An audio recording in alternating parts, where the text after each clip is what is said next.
Hashing It Out. I'm Jordan Mack. I'm a senior software engineer here at the Nervos Foundation, and with me today is Eric Vanderwall, who is the head of developer relations and support engineering. How are you doing today, Eric?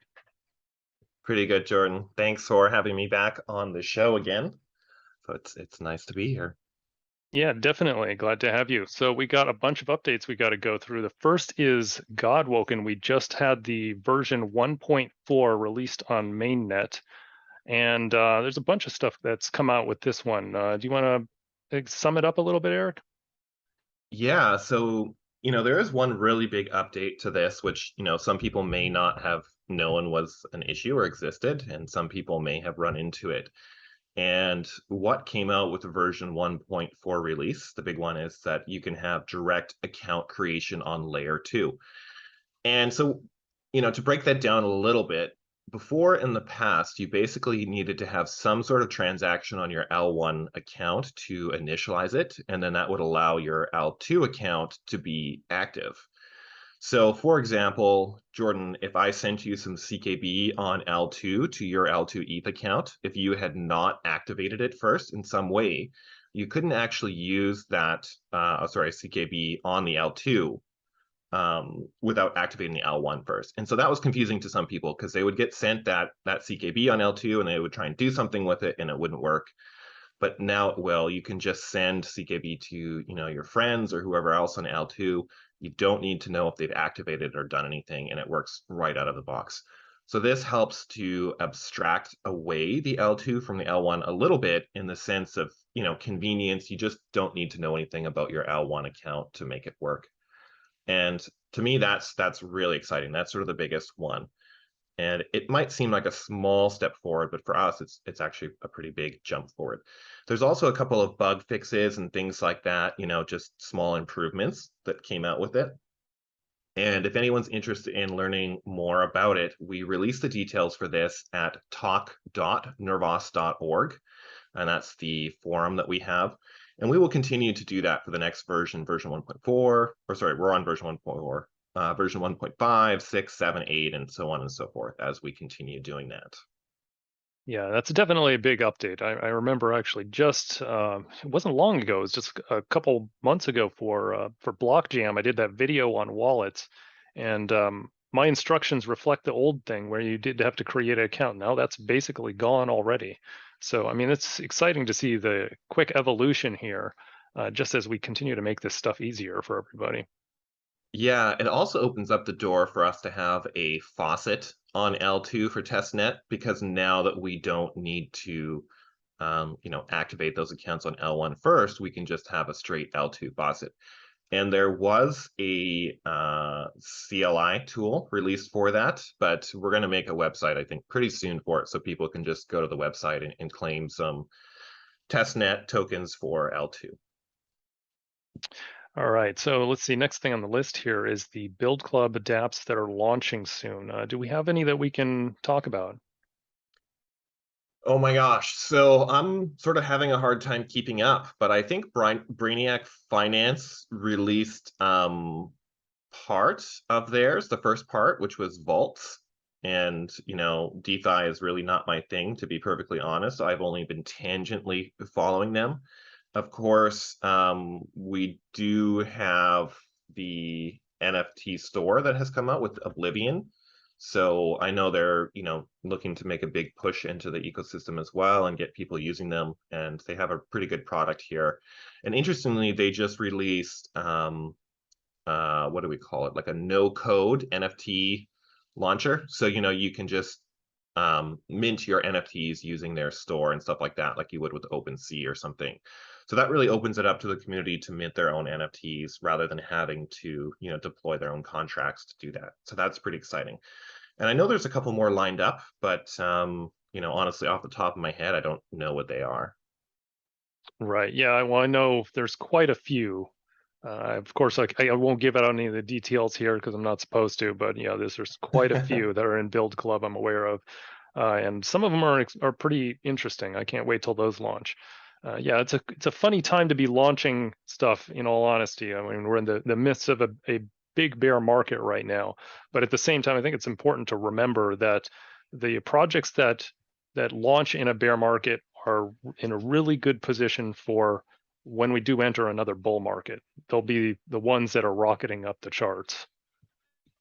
Yes, definitely. And another interesting thing about Build Club is to mention here that, Build Club is a tier 1 partner of the Nervos Foundation and received grants there. So they are working on both L1 and L2 projects. So it's not just L2, not just Godwoken. There are some L1 projects going through the process as well. So it'll be really interesting to see how that works out too. All right, so let's keep going here. Let's move on to BlockJam, which we were just talking about. So first thing, I guess the GameJam hackathon, we should probably recap that a little bit. Yeah, that went really well, actually. I say actually because you never know how these things are going to happen, what's going to happen until it actually does. And, we had a really good response from it. I think we had about geez, I don't know, maybe like about 150 people join, and then we had 12 entries at the end that made it through. There was a bunch on top of that that didn't quite make the cutoff. And then the community went in and rated those games to say, which ones they enjoyed the most, which ones, really tickled their fancy, so to speak. And I think there was 569 ratings as I'm looking at it right now. And it was really nice to have, not just us judging them or having guest judges, but to have, everyone else, all of you guys out there come in and give your feedback as well. And it, stimulated lots of discussion on the Discord, and people really got involved. So I feel like of, all the hackathons and everything we've done so far, this maybe was the most successful, just that we managed to get, everyone involved together and discussing it and being a part of it. And for me, that, really makes me happy. And I think that's sort of what it's all about. So that's great. So there was lots of winners. We had quite a few different sponsors. And so all of those prizes have been sent out. I think the only exception to that is not all the Nintendo Switches that people won have been sent out, but that should be finished process by the end of the week. All right, all right. So let's see. So do we have a list of the winners or anything that we can read off of here? Honestly, I did not prepare that in front of me. We had 4 big winners for Nervos itself for our prizes, which I think, were the biggest ones. And we had it separated into 2 categories. And the 2 categories were, new games, like completely from scratch. And this is sort of how, most traditional hackathons work. And then we said, if you have an existing project, show us your existing project, build on it, or integrate blockchain. So we wanted to create 2 projects. And so off the top of my head, let's see. So we had Melon Husk Mission to Mars was a very popular one. And it was a parody type thing of Elon Musk. We had Nervos Land, which, the creator of Nervos Land has been in our community for a while, and he's been working on his game for a while. So he was in the second category. And I think it's really starting to shape up nicely. I'm excited to see where it goes, and I know that he's continuing to build on it. So, if people are builders, go ahead, join Build Club and sort of check it out and see what's going on. What else do we have here? We had one called Dongo, and I'm not sure how I would even describe it. So that was also winner, and geez, we had one more, and I can't think of it off the top of my Is head. it genetic Cuneys or something like that? I forget the name. No, so okay, so Dongo was like a shooter one, and then we had Zom, which was a turn-based card strategy game. So that's one, I think. Oh, okay. Then yeah, so Genetic Coonies was actually a really fun game, and I really enjoyed it as well. So they didn't rank as high on the community-based rating one. However, they did really well on like Filecoin. Um, they basically cleaned up in every other category. So they are actually continuing to build as well. So certainly they deserve a shout out. That being said, like everyone who submitted something interesting and good and fun. So it was a really tough to choose, I think, overall, which was the best. Um, It's Right. mhm. Yeah. So what would you say is like the key takeaways here? I mean, are we going to be having another game jam in the future? The key takeaways are, I think, two things. One, yes, absolutely, we're going to have another game jam. We won't wait a whole year for it. I don't think there's any need. Maybe half a year at the most, hopefully, and we can do it again. Um, Interestingly, from my side, I think the advice I should have given people for this takeaway is to give more instructions on how to play your game. I think some of the games were like too sophisticated and too complicated, which are not a bad thing. But there's only a certain amount of time to like make instructions to tell people how to play your game, and I should have said to people, hey, like, look, don't forget to spend more time doing that. So I think that was one takeaway for us to, let people know. Yeah, definitely when some of these games are, I mean, they're none of them are finished, so it's sometimes can be a little bit difficult there to muddle through it just to even get it running. I know that a couple of the YouTube people were trying to play some of the games, and some of them weren't even fully loading completely, which was a real bummer because they could have gotten a little extra exposure there. But yeah, that's part of the whole game. There is you got to have it. You got to make sure it's up and running when people are trying to look at it, and they got to be able to have the instructions in front of them to make sure it works. But I had fun with some of those. I had fun of those with playing some of them, especially let's see, Nervos Lands is interesting. I actually spent probably more than half an hour playing that one. It's kind of fun. I don't know if you messed around with it very much, but it's one of those building games, kind of like I want to say like StarCraft or something, where you mine resources and you get Hmm. weapons and stuff. It's fun. There's potential in a lot of these, so I'm glad to hear they're still going. Hmm. Yeah, and I think, the game that won, not only did it look nice, I think it was pretty straightforward and easy to play, right? Which really helped people, decide whether they liked it or not. And, the more difficult the game is to play, it might have more depth to the gameplay overall, which is good. It is harder to judge it very quickly in a game jam type situation. So, you know, there is a little bit of a method to the madness of winning game jams, so to speak, versus like making, potentially good whole games. And those don't always line up, to be honest. So, um, you know, it's a skill set to make a playable game and something that's fun in anywhere from just a couple of days to a few weeks. Yeah, for sure. Let's see. So the next thing I want to go through here is ICKB. I wanted to give a mention about this project. Now, I know you're a little bit familiar with it, Eric, but how familiar are you? Like, do you understand how this thing works yet? No, I really don't. So I this would be a really good time, I think, for me to learn more about it. Yes, yes, definitely, because this is a pretty cool project. So this is an L1 project, and it's basically like the next iteration of DCKB, which for anybody who's not familiar with that is when you lock your tokens into the Nervos DAO, they're they're inaccessible for 30-day periods, right? It's every 30 days you have the ability to withdraw it again, and then it's just kind of locked up in there. And while it's in there, you're getting a little bit of interest in there, which is to offset the inflation from paying state rent. And then that's so it gives you an extra, I think it's like 2.83 CKB end up in your account for locking it up.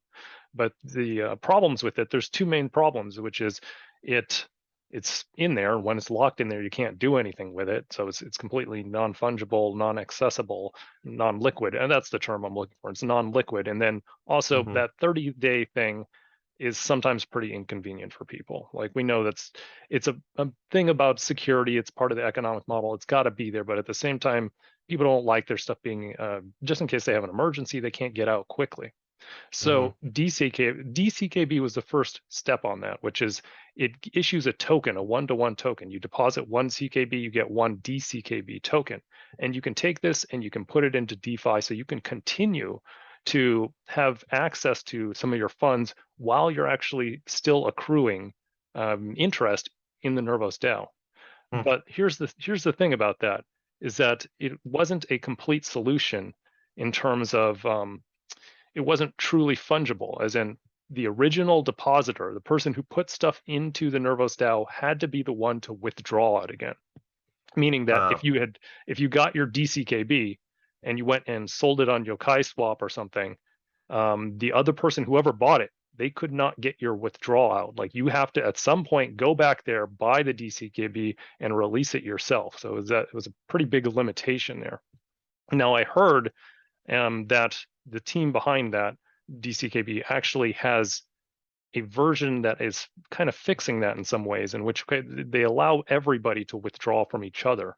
But from what I understand, that version was not really released. We don't really know where it is or if it's going to be released in the near future. And so in the meantime, this guy from our community, Froy, I think is how you pronounce his name, Phroi, really smart guy. I've been working with him a bunch. He's come up with a new concept, which he's calling ICKB. And this one is pretty neat because he figured something out here by looking at the way that the interest is calculated. He figured out that if you, at block 0 of the Nervos layer 1, at block 0, 1 CKB equaled exactly 1 Nervos DAO locked CKB. They were the exact same value. And then over time, as each time a block goes by, the value of CKB actually goes down slightly in relation to a Nervos DAO CKB, because the Nervos DAO is collecting interest. And so he figured out you could actually look at this in a different way. Instead of saying that when you have something locked in the DAO, it's gaining interest, if you, instead of saying that it gains interest, you treat it as it's stable. When it's in the DAO, it's stable. And CKB is the one that's moving. CKB is the thing that's fluctuating and losing value, right? He flipped it on its head. And this is really cool because he's effectively developed a new currency that he's calling ICKB that is continuously gaining value over CKB in a way that makes perfect sense when it lines up with the DAO. So when you buy into the system, when you're buying ICKB and making a deposit into the Nervos DAO to mint your ICKB, I should say, it's doing it at whatever the current rate of exchange rate is, which is calculated directly based on the current block in reference to block 0. It's looking all the way back in time. What was it at block 0 to right now? Now you can have a way of calculating exactly what the exchange rate should be.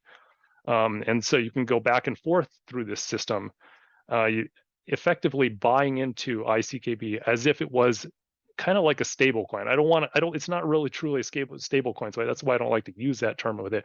But like I said before, if ICKB is stable and CKB is moving up and down, or I should say down continuously because it's tied to it, then you have a calculatable, 100% calculatable exchange rate. So hopefully that wasn't too confusing there. The second part of this is that it enables this second aspect of being able to withdraw very quickly from the DAO too. So when you put in tokens, when you mint your tokens, I should say, your ICKB, anybody who's holding ICKB can withdraw somebody else's deposit as long as they have the proper ICKB. So it's solving two problems at once here. It's making it fungible. It's making it completely fungible. You can trade this stuff on Yokai Swap or whatever, and when somebody buys that ICKB, they can at any point in time go back and withdraw it from the DAO themselves, and they'll just be they can choose from any pool of deposits, anybody's deposit. So it's whichever one is nearest maturity, nearest that 30-day window, they'll be able to withdraw from that. So it's faster exit and keeping everything liquid. It's a really cool system. So I'm excited about this project, and I know he's working on it. He's in the early research phases right now, so he's not quite to the coding phase, but me and Matt have been following this one really closely, and so far it looks solid. It looks solid. We're really thrilled about the design he's come up with on this one. It's really interesting. I think it opens up a lot of doors about what we could do with CKB that's deposited into the DAO, and certainly would encourage more people to lock up CKB into the DAO, right? Because once that's done, you still have a liquid currency, so to speak, that you can go ahead and continue to use and trade and everything else. So it does sound like it's going to overcome a lot of problems, and at the same time could open up a lot of new DeFi use cases as well. Yeah, I could actually see this one becoming in time the dominant token in our ecosystem for DeFi, because Hmm. the traders, they're the people who are just trading or holding, they're not necessarily concerned about using it for state rent. And if they're not using it for state rent, why not use it to gain some interest? That is its Hmm. intended purpose. So, yeah, I can see this one really coming out the gate and actually becoming dominant over time. It's a pretty cool use case, and absolutely, like, this is the kind of innovation we want to see in our ecosystem, because this really showcases, in my opinion, this really showcases some of the flexibility of layer one. Like the Nervos DAO, that is a very special hard-coded smart contract, but ICKB, the way he's designed it, there's nothing, there's no hard fork or anything for this. This is just a smart contract that is wrapping the DAO effectively.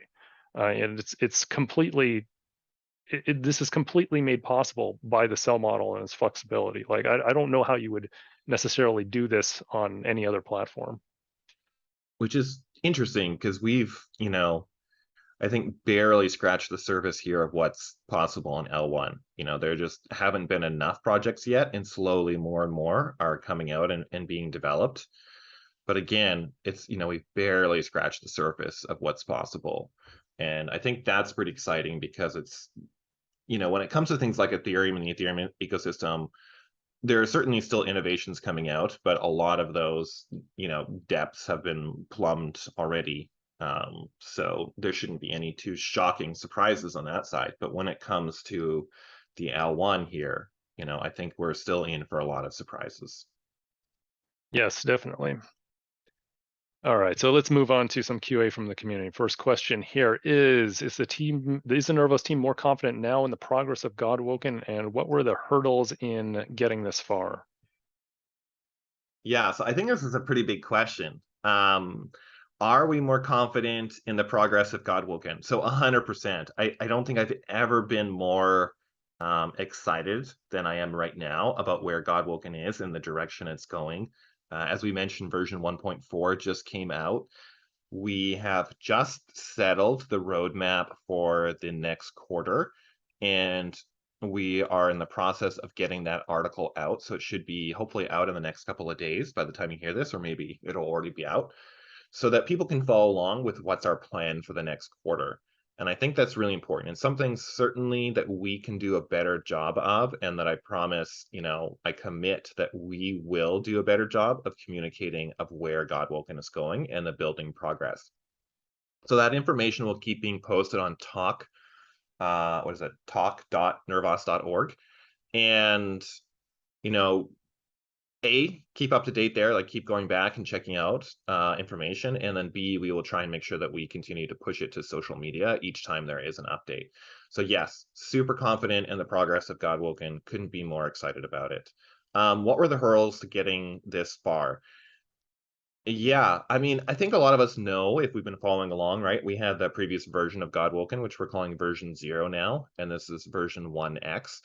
And, it was a really, really big hurdle to get us to be 100% EVM compatible. And, the team just worked like mercilessly to get that done and ready and out the door. And I feel like it's really paying off right now. So that for sure was the biggest hurdle that we had to overcome. Right, right. And I think it's worth mentioning that there was definitely some merits to Godwoken version 0.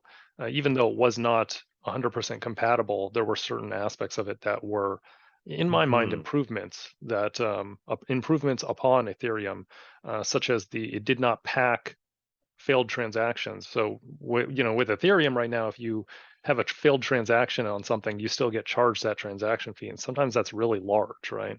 In the Hmm. midst of the bull market, in the middle of it, those transaction fees could be hundreds of dollars, and if your transaction didn't get through, you'd still get charged that fee. It was a major bummer. But Godwoken Zero would reject, if your transaction was rejected, it would also not charge you that fee, which was really nice. But unfortunately, that's one of the things I think they had to let go, because It's if you want to back. be, yeah, if you want to be Ethereum compatible 100%, you take the good with the bad in some respects. So, but it's definitely, like, I would say yes. I'm much more confident also in the progress of Godwoken in general here, because we've seen how developers respond to it. It went from something that was kind of painful in Godwoken version 0, as in it would take some people, it was days to weeks to bring over an existing application, and now it's Hmm. hours to days to bring it over. And so it's a night and day, big improvement for the Hmm. developer, ease of use, and in my mind, completely worth the change. So Yeah, let's, yeah. yeah, I just want to say it's interesting, right? Because we did have to make choices for this and did have to make sacrifices to make things 100% EVM compatible. But like you said, I think the flip side, the option of not having 100% EVM compatible is not worth those costs. So, and I think gas fees has certainly been an issue with people, right? Now there are gas fees and things like that, but if we do check it out on the Nervos Talk forum, we did address some of these issues, and it does come down essentially to security, is sort of the main one. So, Right. That's always a thing. You get what you pay for in that respect. So more fees or hmm. more security. That's how the incentivized blockchains work.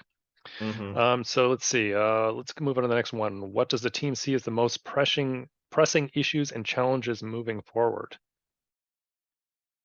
Oh boy. So this is a pretty open-ended question, right? So, there's always developer relation challenges, there's always marketing challenges, there's engineering challenges. So, what's the most pressing issues? I think, we're currently in a bear market. I don't think, people are saying, "Oh, we're getting there," or whatever. We're certainly there. So I think that will be the most pressing issue for the entire industry that we're in, and we've seen a lot of consolidation of projects on other blockchains. And thankfully we have not seen that too much on Nervos yet, and hopefully we won't. We're pretty well prepared for the future, which is great. And Godwoken has been continued to be built at sort of an unprecedented rate of pretty much one new version per month. So our biggest challenges, I think it will be the same that it's always been, like just, attracting as many interesting and cool projects doing new things or useful things to us and to launch on us. That, is always a big one. Yeah. I mean, yeah, manpower is always a major Hmm. concern in every Hmm. bull market and bear market. And right now I can see actively that there are developers that are walking away from the space, and Hmm. it's industry-wide developer shortage, and there's developers walking away now. It's understandable. Like some of these people, they need stability, they got families, whatever. We don't know their situation, and the volatility is difficult.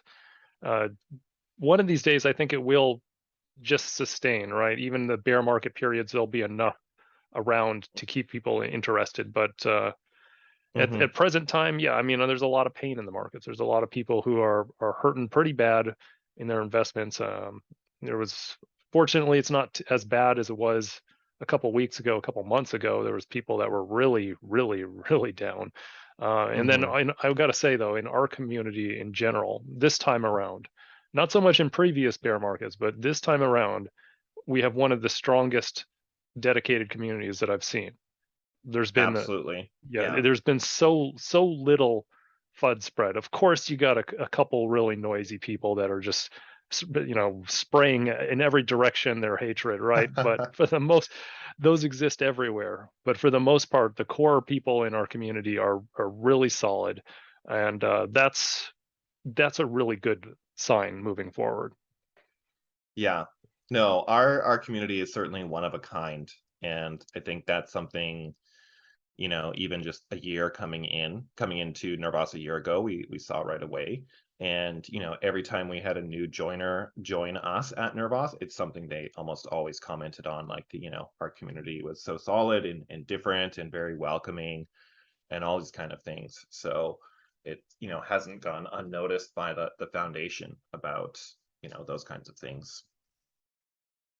Okay, so next question. Now that Godwoken is up and running and 100% compatible, other than the sidechain Axon, what layers do they foresee being created in the future? So I have to be honest, I read this question before we talked. I have the list in front of me, and even then I did not have an answer to that. That doesn't mean that nothing's happening. It's maybe just I'm not necessarily privy to it. So Axon is still undergoing development pretty heavily. I think, it's going to be at least a couple of months before we see a testnet version. So there's lots of engineers dedicated to that. There's lots of engineers still dedicated to Godwoken. So that's, we're not where we want to be. So it's up and running 100% compatible, but there's still more steps to be followed down. And then, I think we're going to see a lot more development on the L1 moving forward. So whether we're going to focus on more layers or focus on, really improving and scaling where we are, we're going to have to see, I think, over the next couple of months. What do you think, Right. Jordan? Yeah, I can give a little bit of a slant on this, and this is more my Hmm. personal take on where I see things going than anything official. Because honestly, I don't think that we have an official word yet. This is one of the discussions we're going to be having in the real near future. But like Axon is a big step forward. And I'm not sure everybody realizes exactly what this is. It's kind of like Godwoken, as in it can run in a general permissionless way that allows anybody to come in and use it, or it can be run as a private chain, kind of like Axie Infinity did, right? The game Axie Infinity. So Hmm. Axon, when you're talking about other layers, Axon can be considered a layer in certain ways. Hmm. It's a side chain technically, but a lot of people, there's not a big difference between an L2 and a side chain. Like for example, Polygon is one of those that they call themselves an L2, but pretty much everybody calls them either a sidechain or an L1, right? They're one of those hybrid systems. And Axon is another one in that same kind of general gray area, I think, in my mind. It's definitely mostly a sidechain, but it's there's a little bit of openness to interpretation there. And so with like games and stuff, that once we have games and other projects that are using Axon, I can see a lot of them actually launching, several of them launching. So I mean, those are kind of like more layers there. I could see an Axon chain, a general use one, like I first mentioned, also Hmm. launching just as an alternative to Godwoken, um, Hmm. which would be probably it could have different attributes, which we don't have anything hard lined here, but like there's possibilities that this could be tweaked for faster block time or lower fees or something. Of course, at the sacrifice for something, nothing's free. You'd be lower security or something like that. But that could actually have different uses. Like that might be better for something like DeFi, for example, or nah, maybe actually I take that back. DeFi is more, that's the exact opposite. DeFi would be higher security. That better stay on Godwoken. But for Axon, if it's lower security, more like GameFi type of stuff, game related stuff where they require like a faster block time, for example, or lower storage fees or something like that, and at the expense of security, where maybe it doesn't really matter so much in this case, right? We're talking about low value game items. That's going to be a much better fit for Axon. So I can see much of more of that kind of stuff happening. And then in the further here, go ahead, Eric. I was going to say, I think even outside of the game aspect, there's a lot of things here, like whether it could be, shipping or like movie tickets for, big studios or all kinds of things that I think need a very high volume of essentially much lower value items, so to speak. Well, Axon will be a really good fit there, where it doesn't need the same sort of interconnectedness to the ecosystem, where maybe one extra click is needed to bridge something to Godwoken. Um, but they really do need sort of their own space to grow in such a big aspect that Axon will be a very, very attractive choice just because it is also 100% EVM compatible. And that technology is very well battle tested compared to everything else out there. So it'll make it a very natural choice for a lot of those types of projects. Right. Yeah, definitely. That's a good one there. The tickets. Like I know concert tickets sometimes become collector's items, and sometimes they're actually very beautiful and have really great artwork on them. So I mean, I could see something like that easily being a good fit for blockchain. Supply chain type stuff, all these kinds of things. It's not even for me, I guess, about collecting. I think that is one interesting aspect. I think the other thing is about being transparent and something that can be audited by the public makes a very compelling use case for blockchain. Like, we see with airline tickets. I think airline tickets is the one that always pops to my head first. Is like airlines overselling airline tickets. I wish there was a certain amount of transparency there so that we could build analytics and things around it to, see this kind of information. So I think there's a lot of interesting stuff that can be done Yeah, still. yeah, definitely. On that front, especially with general data verification, I'd actually suggest that go on an L3. But that's Mhm. kind of we're getting further and further into the future here. It's like once you, yeah, I mean, we've talked about L3s a little bit internally, but it's one of Mhm. those like as you get further away from the main chain, it's lower and lower security, but you have lower costs too. And that's when you're talking about that bulk data, that's where it Mhm. starts to make sense. Like if there's a single company, let's say, that's putting in billions of records, they got to get that cost down or it doesn't make sense for them. And so layer 3, who Yeah. knows, even layer 4, like I'm just throwing out numbers at this point, but like there's the potential here for these use cases to emerge is kind of what I'm getting at. Getting Yeah. ready for Web 5. All right, so let's move on to the next one here. Are VR games a priority in Build Club? And are there any in development? And third part of that question, is Metaverse being designed? Yeah, so I think when it comes to integrating blockchain into video games, I see blockchain as a tool rather than a type of game. And certainly we do see games that have called themselves GameFi or NFT games, and maybe that's a specific genre. But in general, blockchain itself essentially is a tool that can be integrated into any kind of video games, whether it's 2D, whether it's 3D, it could be completely text, it could be VR, it could be AR in the future. And so that sort of part of it means I wouldn't say it's moot, but I would say that, it can be done in any sort of way. So whether we're going to do VR games or have a priority, yeah, I would love to see more VR games. I worked in VR before this myself, and I think it's just such an amazing technology and also a huge gateway to AR, which is also pretty cool. So hopefully that will happen. How many are under development? Yeah, there's a couple under development actually, and none that I can really say yet because I'm not really at liberty to do that.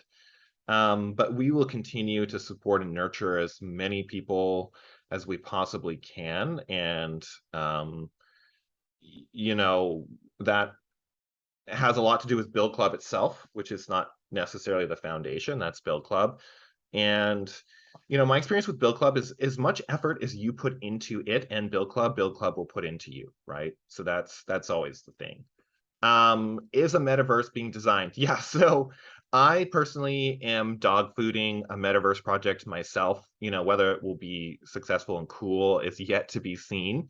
But whenever we bring on new partners and we bring on new technology and we bring on new gaming technology, I feel like there always needs to be someone, as much as possible, it's not always possible, to dog food it within the company itself, right? And this doesn't always happen at a lot of other blockchains. This doesn't happen a lot of game companies. I think Unity itself has been under fire a lot for not dog fooding their own technology. So, as much as possible, we're going to try and do that. And for me, I really love this whole game aspect. So I've been working on a 2D metaverse social type project. And if you want to follow along, I'm posting updates in Build Club. So, come check it out and give me criticism and maybe you want to join and help out and stuff as well. So Yeah, very cool. Yeah, I actually wasn't aware of that one myself. I'll have to check that out. Okay, so let's see. Next question here. If you could reach out to any current game to join Nervos, which type of game would you choose? Yeah, I think this is actually a really easy answer for me. If we sort of have the fantasy answer, I think Diablo Immortal would be my top choice. And, this game has been under a lot of criticism because they went a free to play model. And from what I understand, when you reach about level 60, character wise, the really free to play, which turns to play to progress, becomes apparent. And everything until then is like this fun, awesome, very Diablo like game in the sense of all their other games, and it's very high quality and people really enjoy it. But then when you reach that point, you get roadblocked. And you know, they've been absolutely review bombed on Metacritic. I believe they have the lowest rating ever. And so that has happened, despite the fact that they have been making, you know, record profits with the game. Now, why would I reach out to them? I think there's another way to do this, right? They don't have to rely on whales. They don't have to do this free to play system. I think blockchain really brings in another layer of thinking and incentive methods that we could do, and we can have these really amazing games like Diablo Immortal, and they can still really make money. And people are honestly, in my experience, really happy to pay to play games they like. Um, and I just think it would be a really good fit, and you know, we could help shape the direction and change the direction into something that's much more sustainable for both the community and the developers. So, you know, that's a huge one. That's a big fantasy, but certainly Diablo Immortal would be my first thought. Yeah, let's see. My choice would actually be similar to that, as in, of course, I've talked about on hashing it out before several times. I've mentioned Diablo. I always use them as an example because I think they are a great example. And actually, Mm-hmm. way back in the day, I actually worked for a game testing company, or it was a testing company, software testing. And one of the games that we tested at the company was Diablo 2. We were testers on that. Mm. It's been a great series with a lot of longevity, but at the same time, I think that it needs to be changed to fit a blockchain model. Like I don't see the two as being truly compatible. And so Mm-hmm. like my choice when you're talking about a game, I would like to see something like Diablo, but that really embraces something in the middle ground. And this means changing around the economics of the game very Mm-hmm. heavily, Mm-hmm. to actually make it make sense with NFTs, have it make sense with scarce assets and scarce resources, which is something you don't see in the space at all right now, because they're all driven by randomized spawning and randomized creation of game elements and stuff. Which, if you're doing that, if you're just doing things at random and with uh with reckless abandon for the most part, where is your element of scarcity, right? It doesn't make sense. So that's kind of my 2 cents there. I would like to see something like Diablo, but shape it up. Let's make it work for blockchain properly. Yeah, um yeah, you know absolutely. okay, so let's see, next question here. Congratulations on BlockJam. What type of games do you yourself see as being the future of Nervos blockchain? I think we have a theme going on here. Um, yeah, honestly, I'm trying to phrase this here or think how I want to position this. So Nervos, when we're talking about Nervos, I'm thinking more about Godwoken specifically for gaming. And Godwoken is open, permissionless. You know, anyone can launch whatever kind of game they want. So I want people to launch and build whatever games make them happy. Like that's first and foremost, right? I think that's the most important thing, is that blockchain for me equals choice to do what you want to do and how you want to do it. That being said, I personally really want to see us move away from this play to earn model. And I think actually it's starting to die. So we've seen Axie Infinities, obviously they led the charge here of play to earn, and they just, you know, absolutely exploded. And now if we're looking at their numbers, they've completely come down the other side of the hill where it's just starting to be unsustainable, which is, you know, a pretty common thing with play to earn. And they have announced their next game, which is coming out, and they said, okay, you know, we are not doing play to earn on our next game. And I think this is a huge signal to the market, but the rest of the market has not yet caught up. So people are still out there building their play to earn games. And, you know, for a very small minority of those games, maybe that makes sense. But for the vast majority of these games, it really doesn't make sense. But this is the default of what's being done in the market, and therefore they're making play to earn games.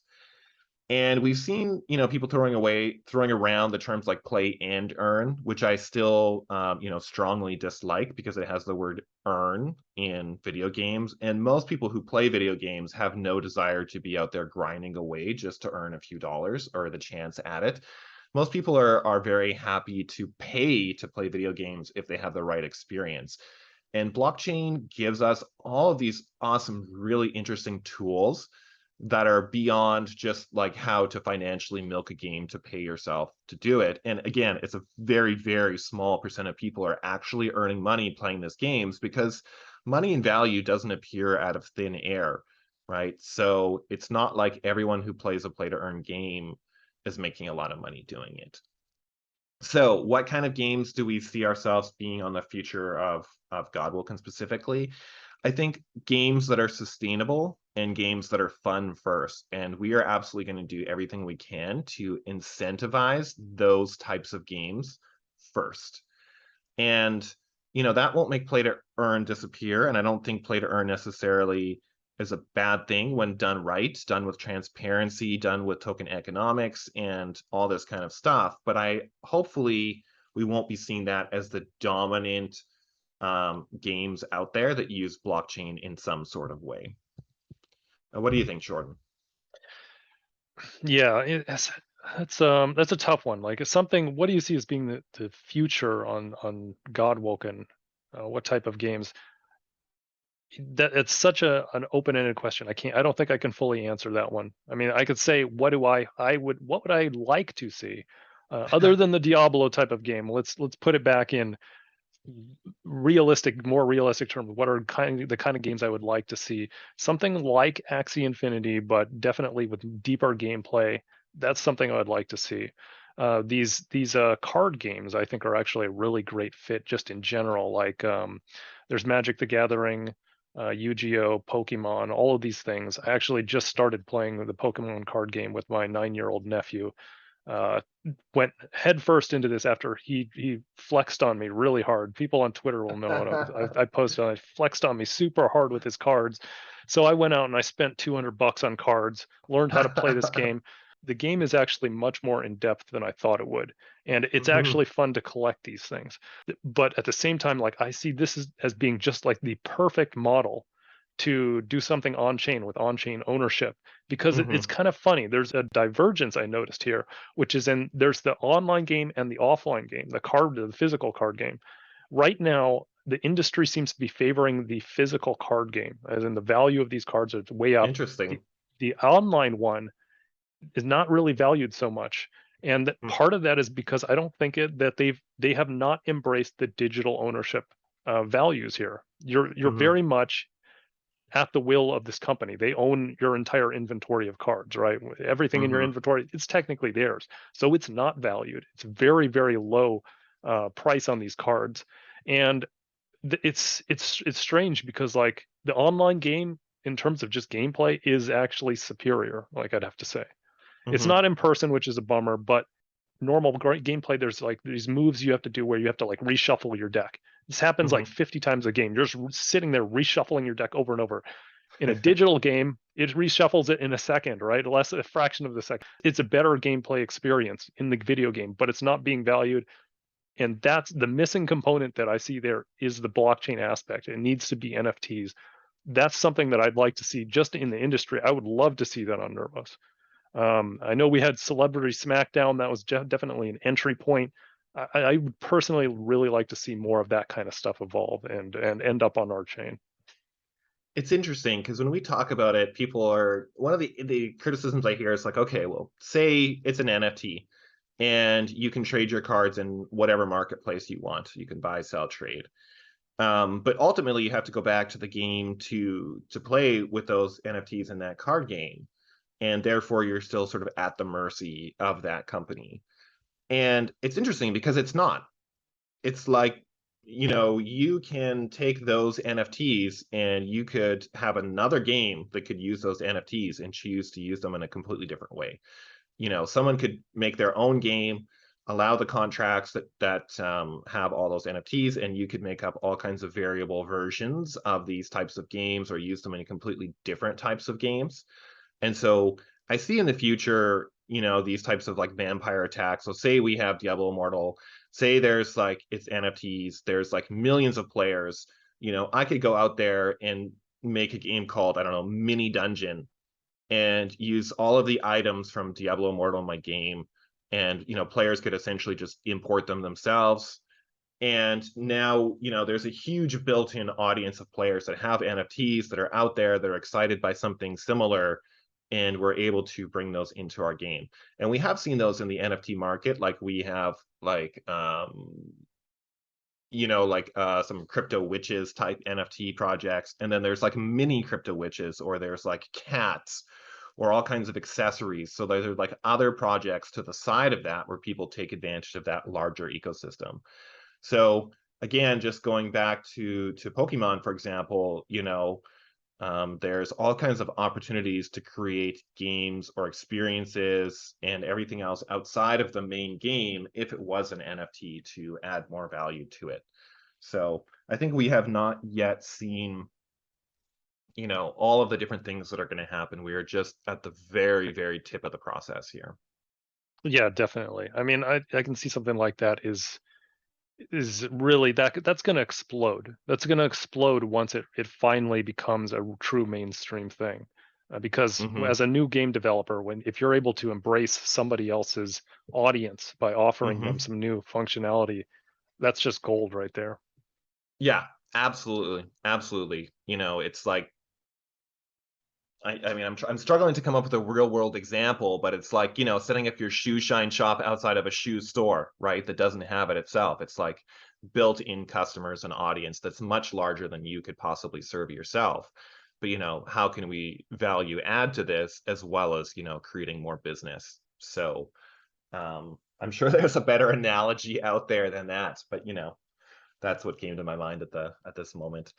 Okay, we better keep moving on here. I think we're starting to stretch this out a bit. Yeah, yeah, definitely. Okay, so next question, is there a roadmap for Nervos Godwoken layer and more news about gas prices? Yeah, so I did mention it before, and I'll mention again. We are going to put out the next quarter of roadmaps, the next 3 months or so, and where we're going to go. So I will spoil it and said too much here, and I will leave it to the engineers to do their own talking, and we're encouraging them to do that. And I know the developer relations team is working with them to just like make sure there's a more free flow of information back and forth from the engineering team. News about gas prices. So yeah, we did half the gas prices essentially. And for the moment, I think we're planning to sort of stay there for security reasons and see how that goes. But again, we are, like Jordan said, you get what you pay for. And so if the prices are too low, then that creates sort of security issue for everyone. And so, we need to be cautious there, right, about it. And already we are, and this is, I think, a really good sales point for us in general as a blockchain. We are so many times lower than every other optimistic rollup out there, which is a great feature. Yeah, I mean, definitely. I mean, it's one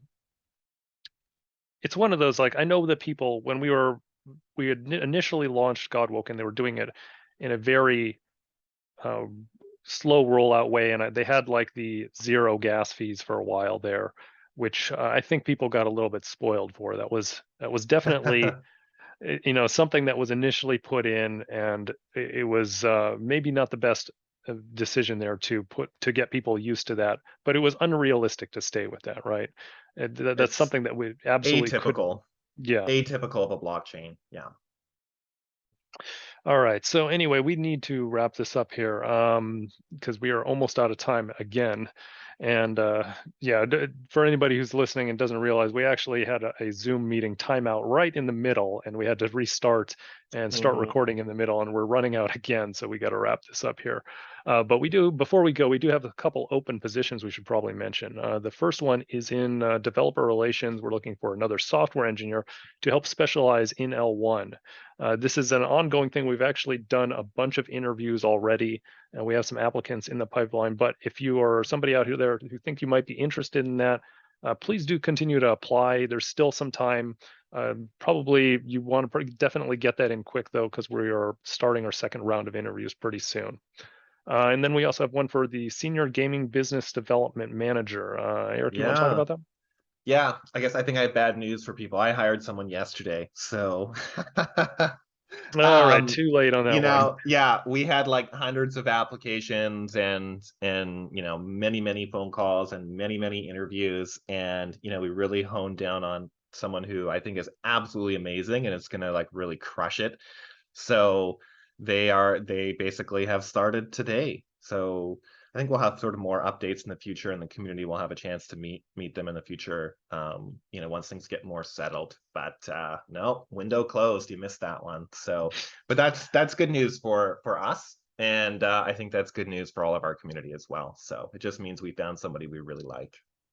Yeah, definitely. All right. Well, glad to hear that, and that's completely new information to me too. All right. Well, anyway, that should wrap it up for today. Definitely thank you, Eric, for being here, and thanks to all our community members for listening in. We will be back next month. Yes, thank you for having me, and take care, everyone. Good night, good day, good afternoon, wherever you are. Goodbye. Okay. Bye, everybody.